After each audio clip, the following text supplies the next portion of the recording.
I'm Jessie and this is my evaluation. My magazine is a music magazine called Issue. It is a monthly high-end magazine that promotes new and up-and-coming music artists while still containing elements of other popular culture, such as fashion and design. Its name changes each month, and each issue depending on who its cover star is. Overall, it's a very unconventional magazine and different to other existing music magazines. Question 1. In what ways does your media product use, develop, or challenge forms and conventions of real media products? These are the 3 covers from 3 different issues of my magazine that I have created. As you can see, they are all very unconventional in that they only have one main cover line, and they have an ongoing house style with similar colours, design and strong masthead, which gives the magazine a brand identity.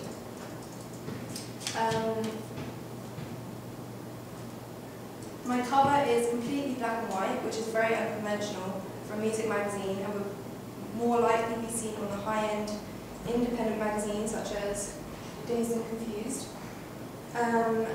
The image itself is extremely overexposed, creating an almost pop art effect, which is really unusual.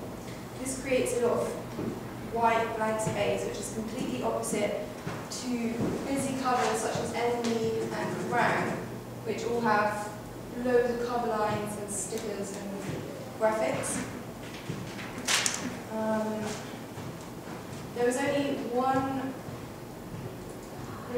cover line on my cover, and this is very unconventional. The cover is laid out in the rule of thirds, which is different to a typical backward S or C I-flow that Enemy and Kerrang like to use to attract the reader.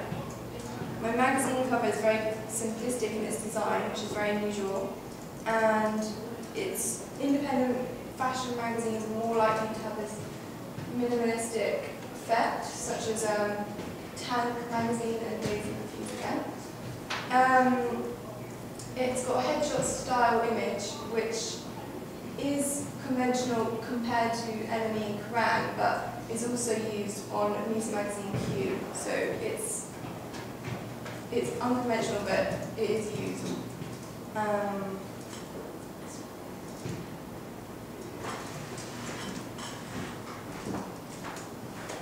It uses conventions, although it's very unconventional, it can be compared to music magazine Clash and Q for the headshot style image. There's a strong masthead which creates a brand image or identity, which is really similar to most magazines have a strong masthead and a brand identity. It's got direct eye contact, very strong direct eye contact, which is a typical convention of any magazine. Barcode is really conventional, and Q magazine is really similar, and so is Clash for only having one model.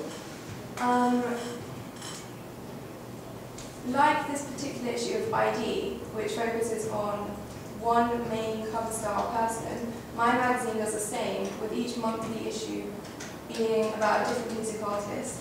This is quite a conventional aspect to music magazines in particular, with one main artist being shown on the cover, usually with an article or special feature inside to match. So Enemy is a really famous music magazine. It's very popular and it's very busy. It's got loads of cover lines, loads of stickers, lots of colour, stickers here, strong masthead. It's got multiple images, so not just one main image. It's got a backward S I-flow, which is conventional, and barcode. So overall, it's very conventional and a typical music magazine. My magazine is different to this. It has got a strong masthead, but it's in a rule of thirds, which is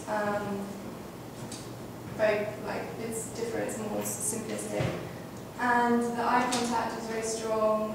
But there is no colour on the page, which is it's quite unusual. One image, it's got the barcode, so that's a typical convention, but it's only got one On my contents page, there is only one image compared to a typical contents page layout that includes multiple images, maybe a grid of images. There is no image of a person or a model, which is also very unusual, as there's a picture of the New York skyline reflected in a car window, which is different to these enemy magazines, which have majority of people as a subject. There's a lot of white space here and here, which is really unconventional because contents pages usually have a lot of information, text, images, and there's no editor's note, and yeah, it's just generally an unconventional layout. It uses conventions in that it has a consistent colour scheme which fits with the overall house style of the magazine. Its image matches one of the articles listed, which is pretty typical of a magazine. The website is featured at the bottom, and there are page numbers, article names, and there's a strong title, like Smash It's quite similar. In my double page spread, I have a series of images which is challenging the conventions of a music magazine, because many double page spreads have one main dominant image on a large scale and not multiple on a small scale, so it's quite different.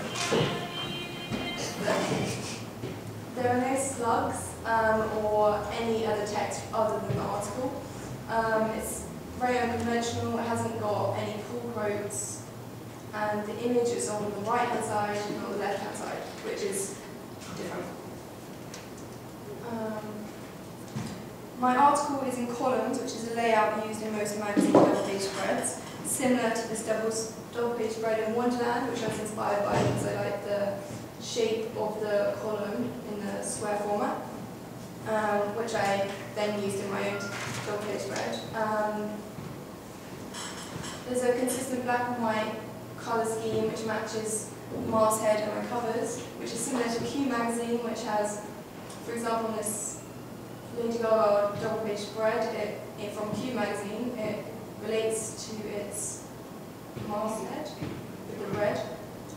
It's got page numbers, mine has page numbers, and there's a link between the two pages from this extended L, which is quite conventional.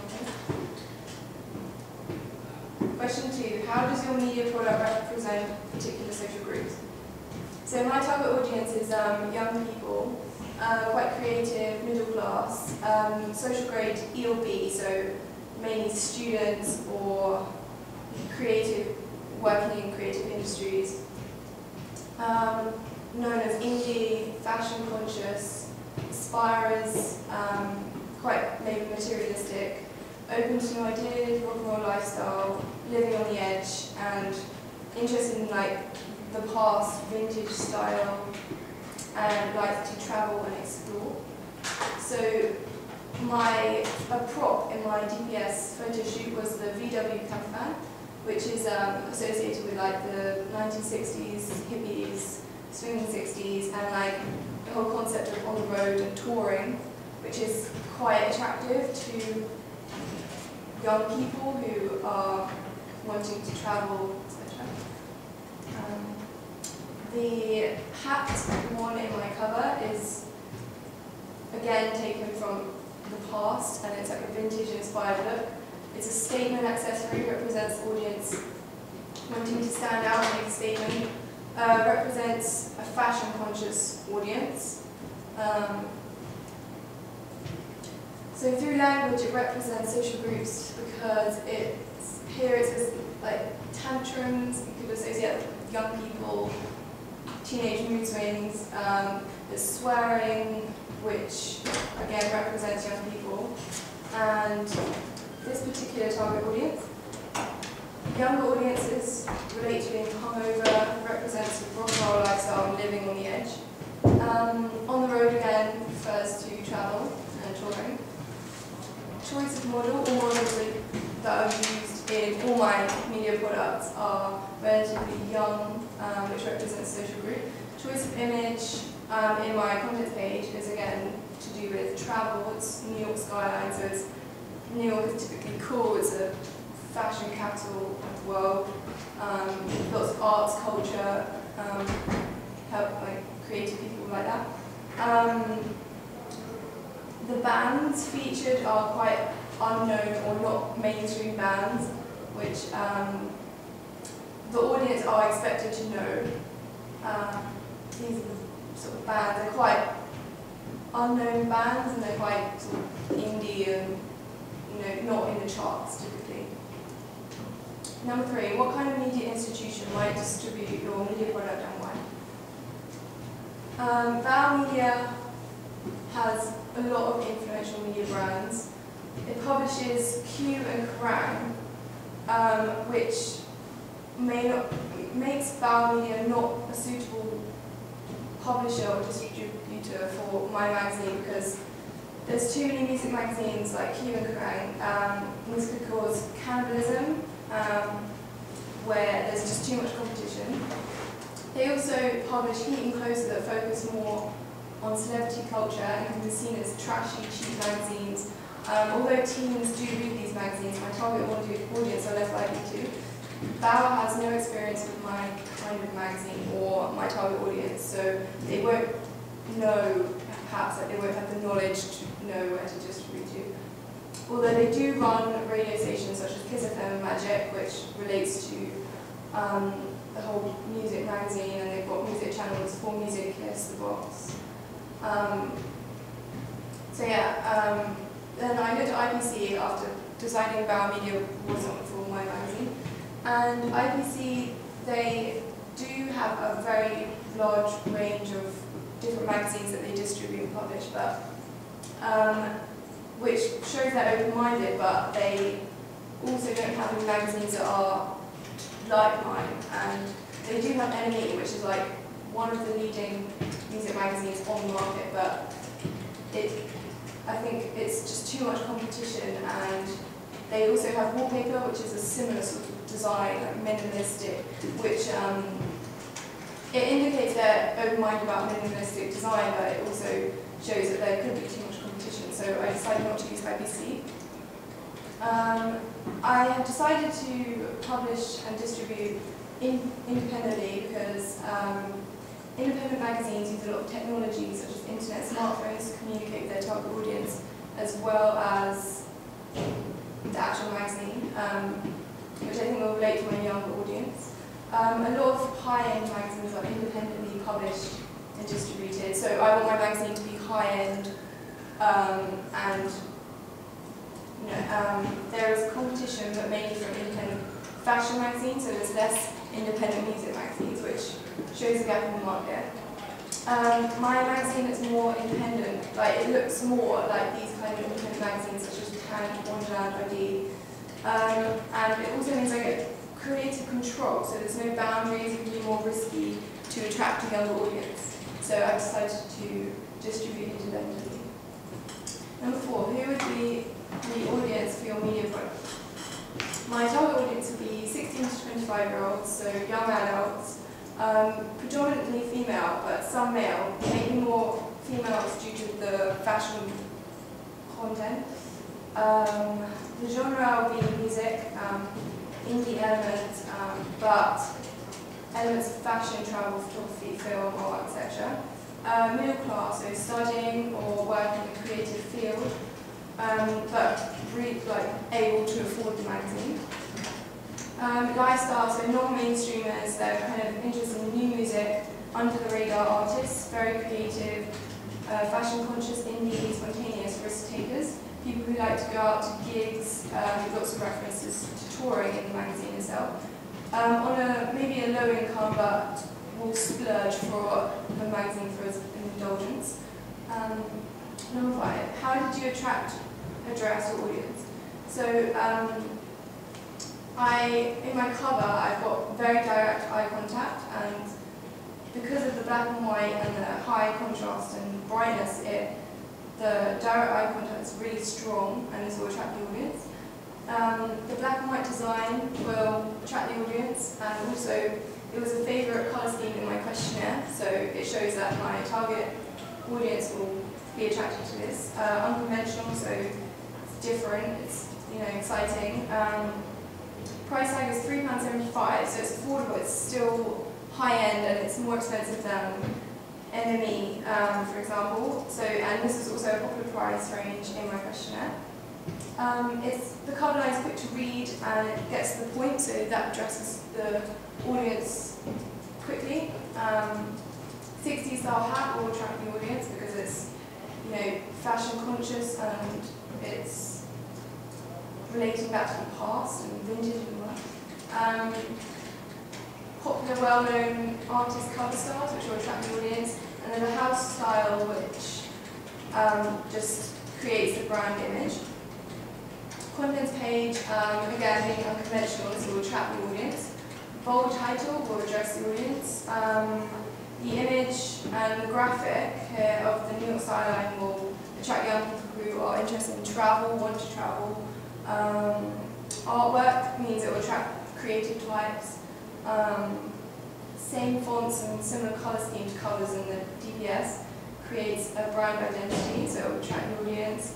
And articles will attract a young audience because, like this article here, A to Z Festival Guide, festival popular with young people. Popular artists within this target audience are included, listed here. And there's references to touring again, which is attract my audience. By being unconventional, this will again attract the audience.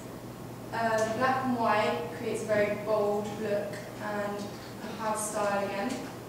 It's laid back and formal article, so it will attract a young audience. It gives you kind of an insight into the backstage alter ego of the artist in the interview, which will attract. Lots of imagery makes it very visual. The VW van, and there's a reference to iTunes at the end, which will attract the young audience because iTunes is a very popular way of downloading music to young people. Number 6, what have you learned about technologies from the process of constructing this product? In Photoshop, I didn't use Photoshop a lot, but I did use it on my images and to create my New York skyline graphic. I used the brightness and contrast controls to completely, like this is my before and after, so I completely increased the contrast and the brightness to create this sort of pop-art effect, and it creates lots of white space, which is good because it was good when positioning text on the cover. I used the eyedropper tool I found the colours from my image for my contents page, and I inserted them into the squares in this drawing with a fill button to relate both pieces of image. So that's what I used Photoshop for. I also used Photoshop to create my blog banner using a brush tool in quite big, and I just stamped it along and then added text. I used InDesign the most out of all the programs, and to create this sort of linking text, I used mainly this square tool here to add to my letters and make them sort of run down into each other. And this is like a sort of house style of my magazine. It's on all the covers. And yeah, I also use the square here to extend the L across to link the 2 pages of the double page spread. For my masthead, I have this sort of autograph style handwritten, like the name of the cover artist. And I did this in InDesign using the pen tool, and I just wrote it here and then inserted it here. Yeah. I also use Blogger, and design, it's good for, it's really good because you can design what your blog, what you want it to look like. So your blog title, I've obviously got this banner here. You can really make it your own, and you can choose the colour scheme, fonts. I learned how to make new posts and insert images into those, and have the size of image. And it's also a really good way of displaying my work and keeping organised with my work, and it's also a really good place to show my inspirations for my magazine. So for example, here I was inspired by the artist Namjoon Paik, and this inspired me for my DPS, and I was able to post this just to show my development through my project. SlideShare, again, is really useful and a reasonable way of converting your PowerPoints into HTML codes, which you can then use to embed your presentations into your blog. It's also really good as it provides you with a way of backing up your work online. So it's a way of security if you're ever to lose your work, or it would always be on your blog.